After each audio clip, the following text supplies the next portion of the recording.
दोस्तों, देश के सामने एक बेहद गंभीर और बेचैन करने वाला सवाल खड़ा है। ना भारत में तख्ता पलट हुआ, ना प्रधानमंत्री देश छोड़कर भागे, ना ही सरकार गिरी। फिर सवाल ये है कि भारत के भीतर बांग्लादेश जैसी अराजकता की तैयारी क्यों दिखाई दे रही है। देश में सरकार मौजूद है, संविधान मौजूद है, पुलिस है, प्रशासन है, सेना है, फिर ये समांतर सेनाएं क्यों खड़ी की जा रही है। दुनिया के किसी भी देश में अराजकता तब शुरू होती है जब सत्ता ढह जाती है, लेकिन भारत में सत्ता कायम रहते हुए खुलेआम हथियार बांटे जा रहे हैं।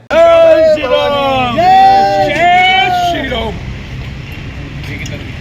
सवाल सीधा है, या तो सरकार की मौन सहमति है या फिर ये संगठन, प्रधानमंत्री, मुख्यमंत्री, कानून और लोकतंत्र सबको ठेंगा दिखा रहे हैं। अगर सरकार का इन पर नियंत्रण है तो ये तलवारें कैसे बांटी जा रही हैं, और अगर नियंत्रण नहीं है तो फिर देश किसके भरोसे चल रहा है। अब जरा तस्वीर का दूसरा पहलू देखिए। उत्तर प्रदेश का गाजियाबाद, योगी आदित्यनाथ का राज्य, मोदी सरकार का डबल इंजन, राष्ट्रीय राजधानी क्षेत्र NCR, यही खुलेआम तलवारें बांटी गई। कोई छिपकर नहीं, कोई डर कर नहीं, काउंटर लगाया सजाकर जैसे राशन बांटा जा रहा हो।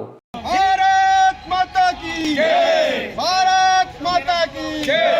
लोगों ने तलवारें ऐसे उठाई जैसे बड़े मंगल का प्रसाद हो। मुफ्त में कुछ भी दो, लोग ले, फिर चाहे उसका इस्तेमाल किसके खिलाफ हो। पहले सर्दियों में कंबल बांटे जाते थे, अब अमृतकाल के नए भारत में तलवारें बांटी जा रही हैं। जब मामला हाथ से निकल गया तब पुलिस हरकत में आई, मुकदमा दर्ज हुआ, कुछ नामजद, कुछ अज्ञात। लेकिन सवाल यहीं खत्म नहीं होता। इस माहौल में एक नाम आता है, एंजल चकमा, एक युवक जिसका कसूर सिर्फ इतना था कि वो हम जैसा नहीं दिखता था। उसे घुसपैठिया मान लिया जाता है, उसे चीनी समझ लिया जाता है और चाकू मारकर उसकी जान ले ली जाती है। ये ख्याल सामने आया कहां से, ये नफरत भरी सोच आई कहां से, जब सालों तक लोगों को बताया जाए कि वो अलग दिखे तो दुश्मन है और अलग बोले तो घुसपैठिया है, तो फिर कोई कानून हाथ में ले तो हैरानी कैसी है। और जब कहा जाता है पता नहीं ऐसा कैसे हो गया, तो सवाल यह है कि घुसपैठ रोकना किसकी जिम्मेदारी है, किसका काम है सीमा की सुरक्षा, किसका काम है कानून व्यवस्था। अगर वही अपना काम ठीक से नहीं कर रहे तो फिर चुनावी फायदे के लिए डर और नफरत का मुद्दा बनाया जा रहा है, और जमीन पर इसका नतीजा हिंसक कर ही निकलेगा। याद रखिए, हिंदुत्व का मतलब हिंसा नहीं है। धर्म के नाम पर हथियार बांटना किसी भी धर्म की सेवा नहीं है। जो संगठन हिंदू मुसलमान की आग भड़काता है वो हिंदू का भी भला नहीं कर सकता। देश को तलवार नहीं संविधान चाहिए, देश को नफरत नहीं न्याय चाहिए। यही सबसे बड़ा सवाल है, यही आज की सच्चाई है कि कैसे हमारे देश के अंदर तलवारें बांटी जा रही हैं। वही योगी आदित्यनाथ जी, उत्तर प्रदेश के मुख्यमंत्री, जो कहते हैं कि मौलाना को याद होगा कि देश संविधान से चलता है, और वो भूल गया मौलाना कि उत्तर प्रदेश में किसकी सरकार है।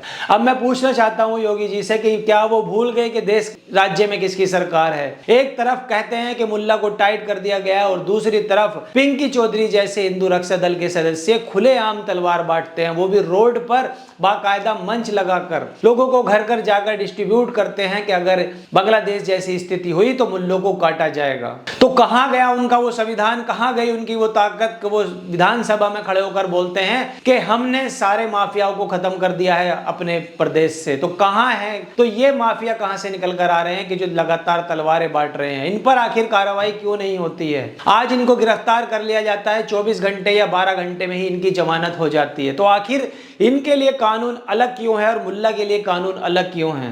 वो अगर इस तरीके की दोहरी बात करता है तो उस पर UAPA लगा दिया जाता है, लेकिन जब ये काटने की बात करते हैं तो इनको 12 घंटे में जमानत दे दी जाती है। कहां गए उनके वो वर्ड के हम पूरे के पूरे घर को नेस्त नाबूद कर देंगे, अगर कोई मुल्ला खड़ा होगा तो उसकी नस्लें तबाह कर दी जाएंगी। कहां गए वो, कहां गया वो कानून जब पिंकी चौधरी जैसे जाहिल लोग आकर तलवारें बांटते हैं और खुले में कहते हैं कि हाँ हम हिंदू रक्षा दल हैं। तो आखिर किसकी रक्षा कर रहे हैं। ये 2% के लोग सिर्फ अपनी रक्षा कर रहे हैं। किसी हिंदू के घर में अगर आग लग जाती तो ये लोग बुझाने नहीं जाएंगे। किसी हिंदू के घर में अगर चोरी हो जाएगी तो ये लोग वहां पर उसको पैसा रिकवर करने नहीं जाएंगे। ये सिर्फ जाएंगे तो सिर्फ नफरत फैलाने के लिए। तो दोस्तों, सवाल आपसे ही है कि आपको आगे क्या बनना है, किस तरीके की आपको सोच रखनी है।